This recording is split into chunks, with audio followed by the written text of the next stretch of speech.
So from Cubao, andito na kami ngayon sa sa Batangas terminal ng Ceres, no. Ceres. So malis kami ng 10:30 sa Cubao. And then nakarating kami dito at mga 1:30 din, 1:30 ng hapon.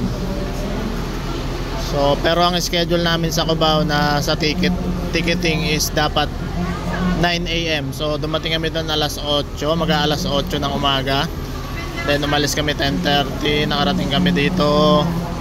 Binaba kami ng bus kasi bawal na daw yung mga pasahero sa bus kasi bibili pala sila ng ticket doon sa ticketing doon sa Roro. So sila na yung magpa-process ng ticket namin.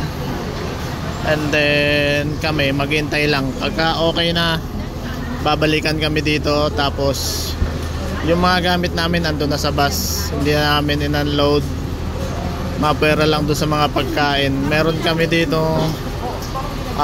stopover na kainan. Pwede kang kumain. May canteen din dito andun sa loob. Pero kami may baon kaming takot kami magutom. May baon kaming kanin.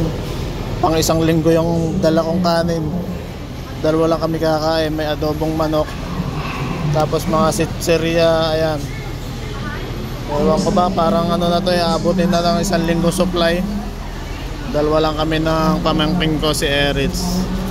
So time check ngayon is 3:17. So iniintay namin so na drop by kami dito ng mga 1:30.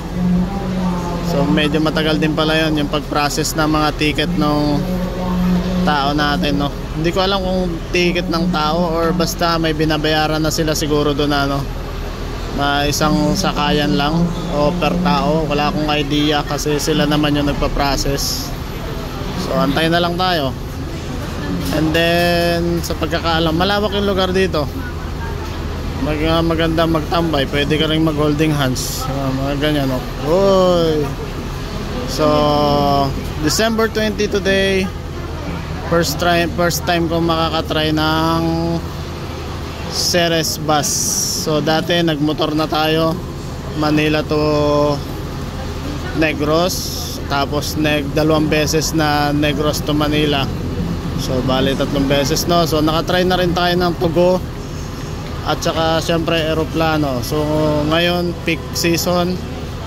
Ang eroplano, ang ticket doon ay umaabot na ng 8,000 pataas. At ang sa Tugo naman is aabot na siya ng 5,200. So pinakamura na to from Cubao to Bacolod. Ang nabili namin ticket is 3,500. Kung ikaw ay estudyante, senior, PWD, may mga discount naman yan. So ang ticket ko is 3,600. Tapos yung sa pamangking ko is 3,187 yata, parang ganon. So at least kahit paano may discount siya, no, kasi estudyante naman yun. Ayun, nabawasan ng konti yung pamasahe niya.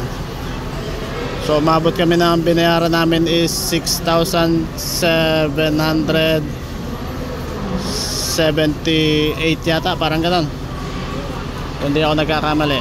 So medyo mas mura na rin compare sa bus, compare sa eroplano na 8,000. Isang oras mo lang uupuan. At saka doon naman sa Tugo,